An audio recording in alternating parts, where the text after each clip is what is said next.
We're back with part 2 of the Gary the Snail theory from none other than the man, the theorizer. You guys really enjoyed part 1 of this series. And if you guys haven't seen part 1, make sure you guys go and check that one out, so that you guys can actually understand what the fuck is going on in part 2. And also, that damn video is so mind-blowing, I can barely wrap my head around the fact that Gary the Snail is an almighty universal being that surpasses even God himself, and I don't even want to try to speculate what the hell we gonna get in part 2, but I'm definitely super interested. If you guys like this video, make sure you spank the like and subscribe button and ring the bell so you guys get notified whenever I upload. And if you guys have any suggestions of videos you would like to see me do, make sure you leave those down in the comments below, because I'm open to anything.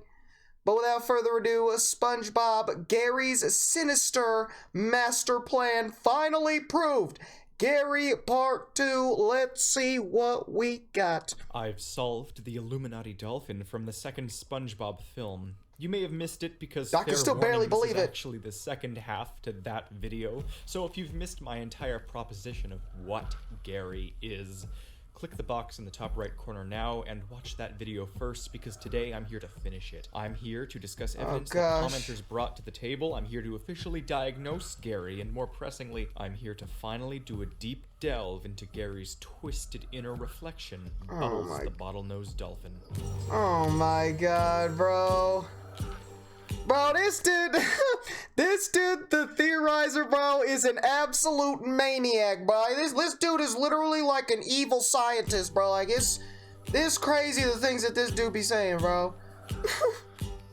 Shout out to Theorizer, though. Make sure y'all go give him some love, give him a big old juicy spanking on his sub button and stuff, you know what I'm saying? Hello again, I'm the Theorizer, and as ridiculous as this whole situation is, I will tell you again, it is the most probable solution to all of the physically impossible things Gary does. A recap. Based on multiple instances of parallel proof, I concluded that it was merely possible that Gary the Snail used to be whatever Bubbles is from Sponge Out of Water, mainly because Gary's self-image is highly similar to the likes of Bubbles. But what really oversees the universe is my additional spontaneous dissection of what Bikini Bottom is, and what exactly the whole dynamic is between this dolphin alien race and the dimensions they traverse. The best technical way to describe the observations seen from the film is that this omniscient alien race we know as the Illuminati is actually composed of fourth-dimensional beings that appear to us as sea creatures. They watch over us and prevent catastrophe on a galactic scale because it would seem as though there is some sort of threat that needs to be blocked.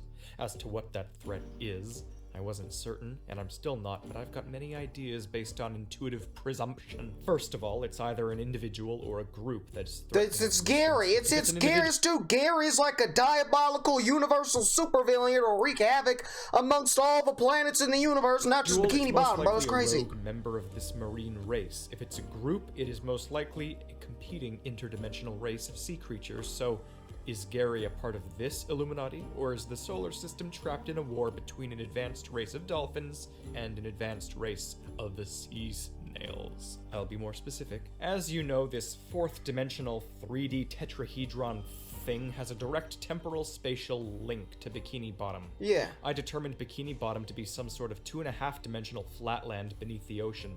This link is proven when Plankton's time machine glitches out of time and into outer space, and more pressingly, it is proven when whatever Gary is teleported from there to Bikini Bottom and became this disgruntled, apathetic mollusk. But here's the big one. When I was writing that script, I sat there for quite a while and debated to myself whether or not I should include something particularly interesting. You see, wait a minute, Mr. Theorizer, sir, are you telling me there's more? There is more to the story that you have withheld from us in the last video, brother. There's more to this whole mind-blowing thing. Oh my gosh. Oh my gosh, I do not know if my brain is prepared for something like this. Past only once or twice, particularly interesting. You see, in the past, only once or twice, I have used evidence that could be seen as visually subjective evidence that could be a visual coincidence. For example, in my 12th theory on the film Coraline, I claimed I could see the face of another character hidden in the darkness, but it could have just been the way I'd brightened it. This is very tricky to try and pass off as valuable evidence because some people can't see it, and Coraline in particular was stop motion. Yeah, I got glasses. I can't see shit. I chose not to mention it in that Gary theory. I waited. I sifted through all of the comments I could, and now I feel completely comfortable sharing this little detail because I was not the only one who saw this exact same thing. And what is came it? To the exact same conclusion. What is it? Independently. Here's the image. Now, normally I wouldn't call out any odd patterns in something as vast and random as a nebula, but last video I mentioned the dolphin shapes, which were extremely intentional and actually photoshopped in.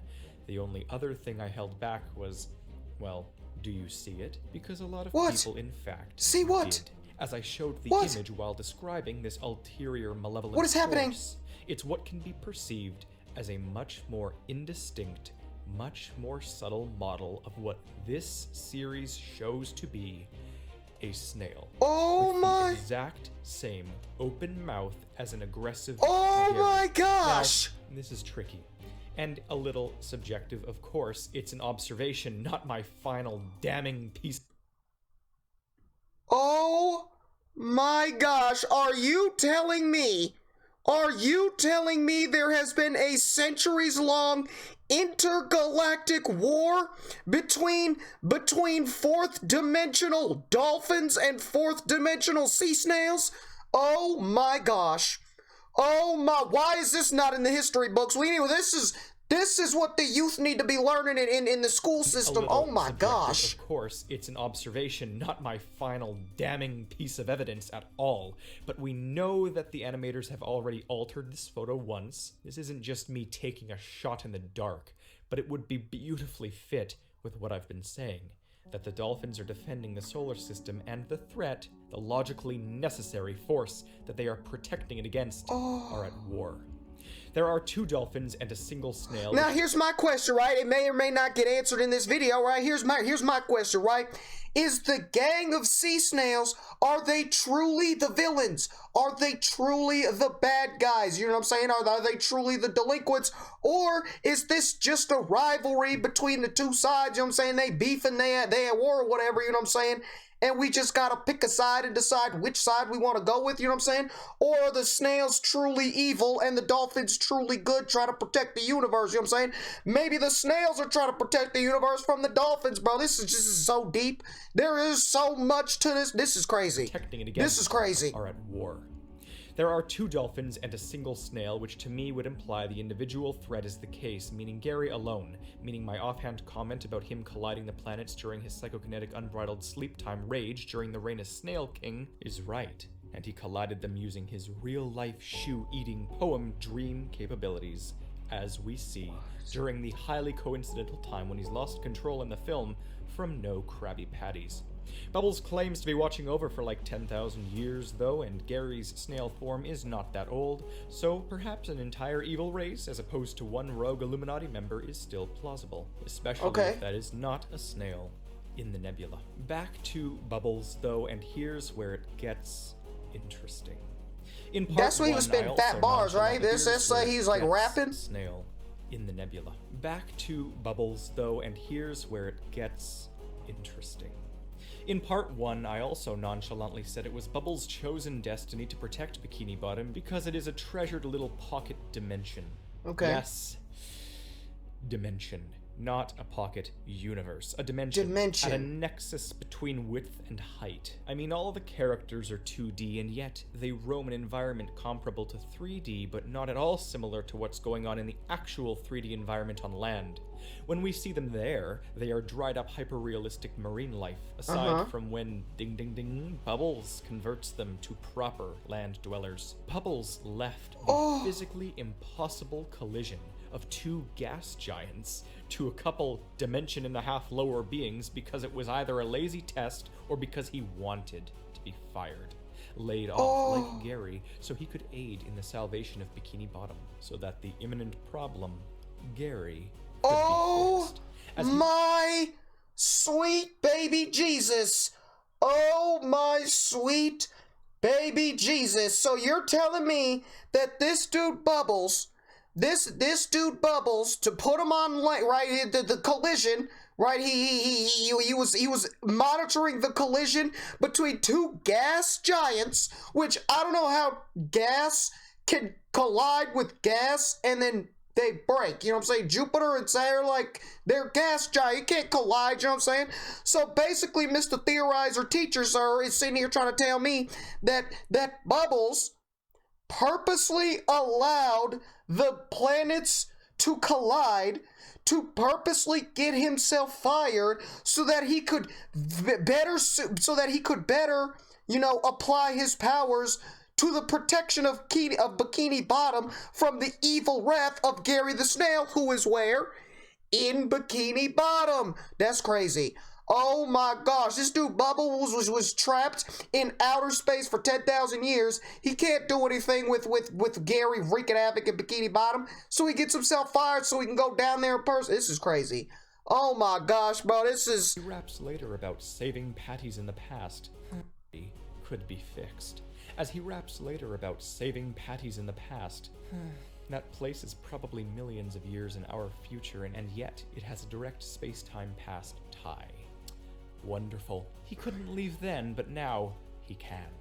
The Gary life. Now I must say, I did get a commenter who pointed out that in the episode... Here's something in the episode Sponge Canoe where they try to... You spelled try... What is that? What is that spelling of try? Where they tried to sacrifice Squidward.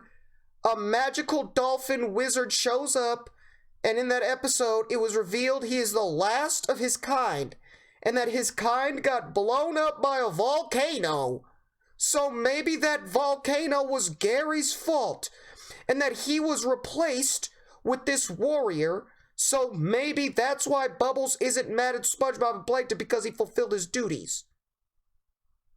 Wait a minute, now all of a sudden there's full-blown Pompeii volcanic eruptions wiping out entire races of magical wizard dolphins like it's the dinosaurs getting wiped out by the meteor?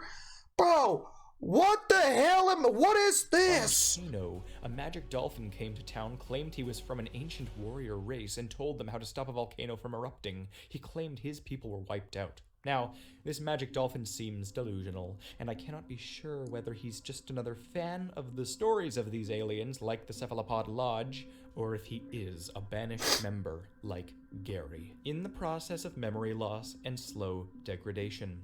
He feels more like a beta version, what with his bootleg magic and questionable accent, but it proves my point yet again.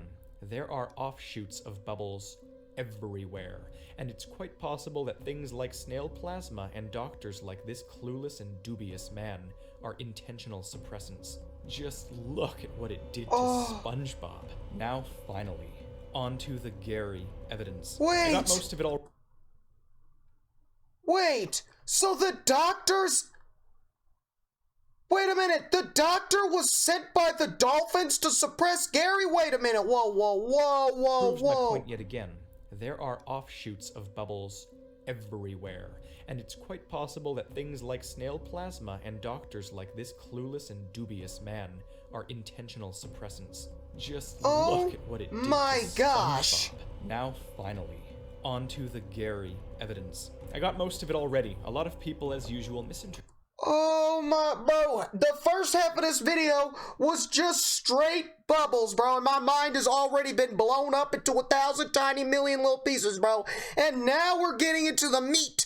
Now we're getting to the nice meaty meat of the video with the Gary. Oh, this is, bro, I cannot handle this. I cannot, my mind, my body are not there. I don't know if they're prepared for something like this. What I said in the video, but not in a particularly bad way. It happens too much.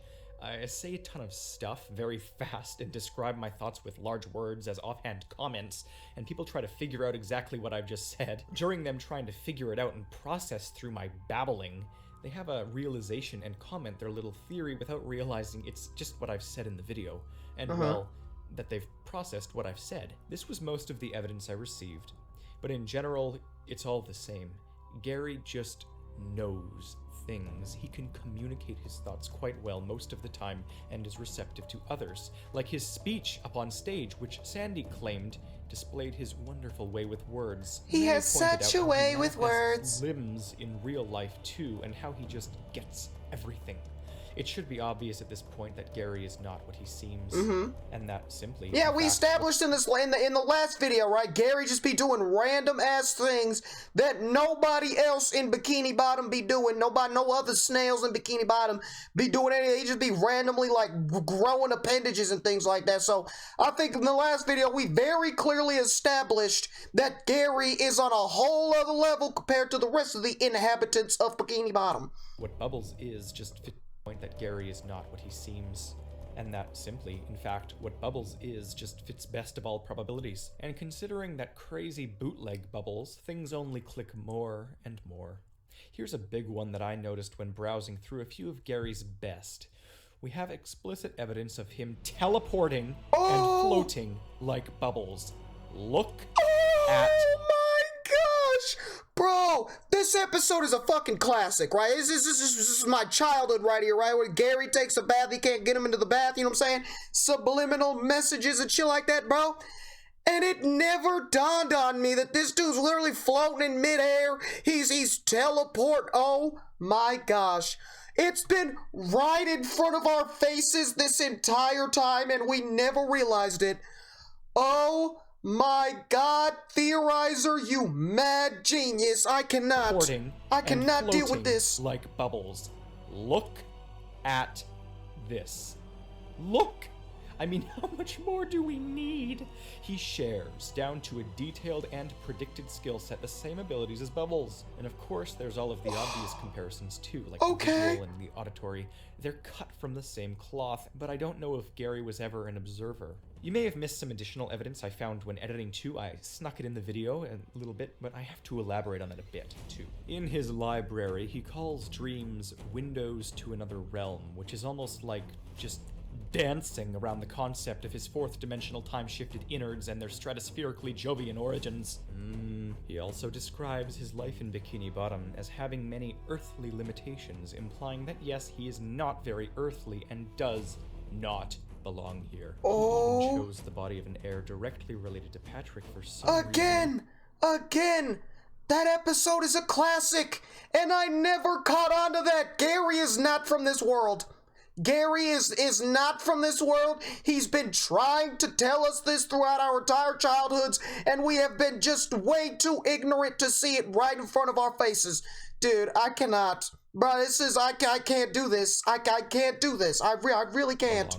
He even chose the body of an heir directly related to Patrick for some reason, and more pressingly, it looks as if he doesn't even have a mother, which is odd because usually maternal relationships are more commonly known on family trees given the concept of birth. The one thing I finally want to discuss though is the book.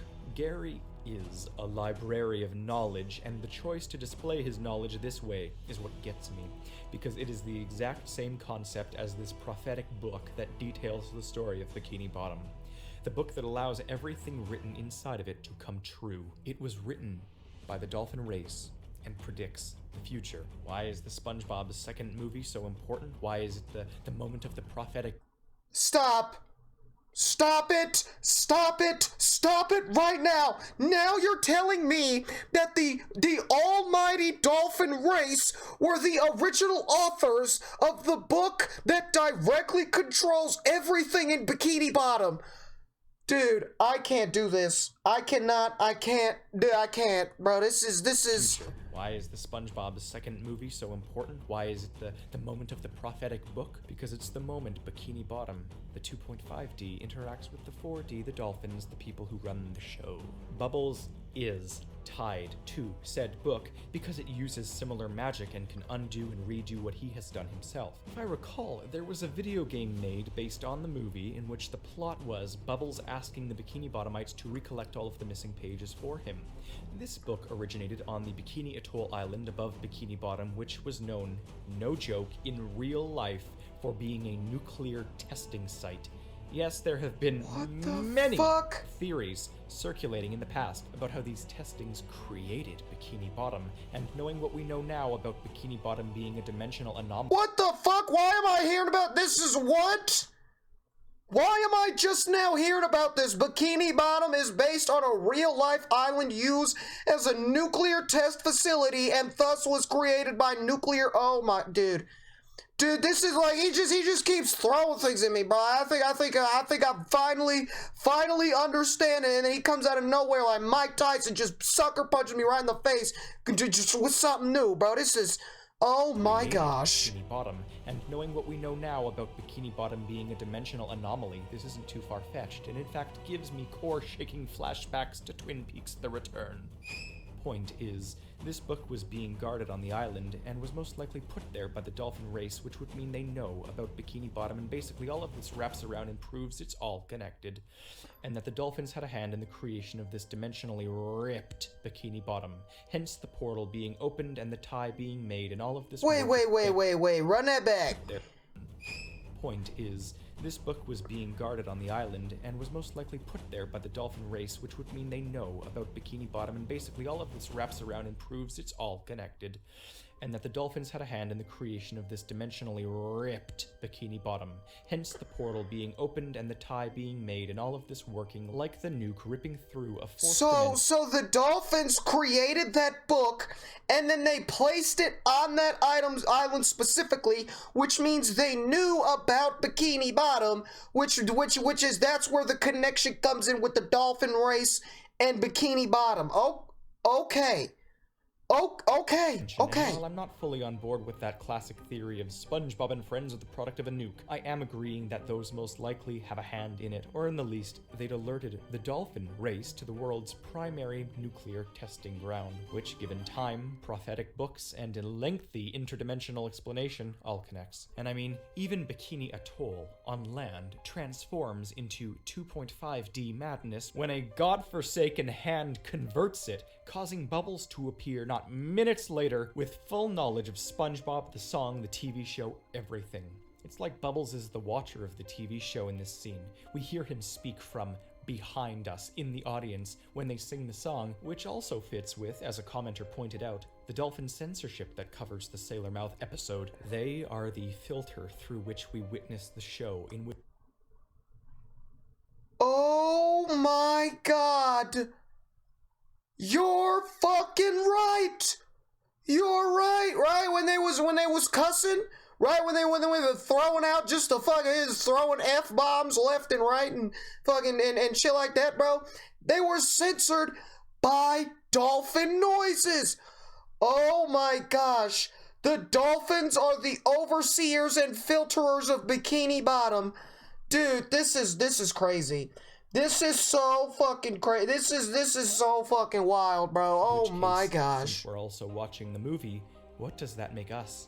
Bubbles is a being of pure light who shoots red lasers out of his blowhole. Is he defending the universe from us, or are we just the true ones who watch all? So, what's the final verdict? Well, given that it's one of the better possible solutions I've thought of for all of the odd behavior inside of Gary, here's the diagnosis. Gary is a fourth-dimensional marine alien from the far reaches of space who was ejected by the Illuminati to Bikini Bottom, probably for creating a book that channels their power, where he's since become an apathetic nihilist disgruntled at the limitations of his new form. An intelligent... Wait! An apathetic nihilist, Bikini Bottom marine alien from the... Gary is a fourth-dimensional marine alien from the far reaches of space who was ejected by the Illuminati to Bikini Bottom, where he's since become apathetic nihilist, disgruntled at the limitations of his new form, an intelligent and omnisciently remnant gastropod mollusk. Oh my fucking god, bro. The far reaches of space who was ejected by the Illuminati to Bikini Bottom, probably for creating a book that channels... Wait! Now you're saying that the reason why Gary was ejected from the gang originally was because he created that book that channels their power? Oh Dude, this is, oh my god. Who was ejected by the Illuminati to Bikini Bottom, probably for creating a book that channels their power, where he's since become an apathetic nihilist disgruntled at the limitations of his new form, an intelligent and omnisciently remnant gastropod mollusk. Bikini Bottom is an anomaly, a split-dimensional abnormality. When its Krabby Patty feng shui, or whatever, was thrown off, Gary was as well, as were the planets Saturn and Jupiter, which, due to being located next to the 4D space station, have entangled with Bikini Bottom for their anomalous dimensional qualities. Quantum fragilities, indeed. So that's that. Not as much a diagnosis video as usual. I will probably comment more insanity if need be, because we just solved Bikini Bottom's origins, and of course we've previously solved how the lesser citizens function too, like the chocolate guy. But who do I target next? Sandy? Karen? Comment below. I am desperate for another question to answer. I'm good at that, not so good at knowing what needs solutions, though. This is a hell of a way to start 2020, so until next time, fellow five-dimensional hands, I'm the Theorizer. Dude, bro, the Theorizer, please give me the number to whoever the fuck your plug is, bro, because this is wild. Oh my gosh, bro, we've solved it. We've uncovered the story, bro. In the last video, part 1, we had found out that Gary is this extraterrestrial being, this almighty powerful being that was banished to the realm of Bikini Bottom. We learned that in the last video. Now we learned the evidence behind that and the reason why. So Gary was a part of this gang, you know what I'm saying? It was either a war or, you know what I'm saying, he was a part of the gang or whatever, you know what I'm saying? And he created the book that harnessed the power of the Illuminati. And he was banished to Bikini Bottom. And they put the book on the island. And dude, I don't even know what the fuck I don't even know, bro. My brain can't even function, bro. There's so much madness going on, bro. Bubbles was in here for like half the fucking video, bro. This is crazy. This is so crazy, bro. The alien race of dolphins oversee all things that go on Bikini Bottom, and we see all things going on everywhere. Dude, this one was even more wild than the last one, and I didn't even think you could get that wild. I didn't even think you could get any more crazier or wild than the first part, and he fucking did it, bro. He did it here, bro. The crazy part is if you sat here and you just told me the finale, right? If you just told me, oh, Gary is this almighty being banished by the Illuminati for creating a book who is now living in Bikini Bottom and he's pissed off at everybody because he can't use the powers to his full extent. If you had told me that, I probably would have laughed in your face, you know what I'm saying? But like the evidence and the connections and the stories and everything here, bro, it's just like it's terribly hard to believe, but it's also extremely hard not to believe, bro. This one was crazy. This one was so damn wild, bro, and yet another absolutely cinematic masterpiece from the Theorizer. Let me know what you guys thought of this video down in the comments below. Did you like it? Did you hate it? Did you like some of it? Did you hate some of it? Can you wrap your head around this absolute madness? Because I'm having a hard time too. Let me know what you guys have to say. Like I said at the beginning, if you guys have any suggestions of videos you would like to see me do, make sure you leave those down in the comments below. Thank you guys so much for watching. Don't forget to spank the like and subscribe button, ring the bell, and I'll see you guys in the next one. Peace.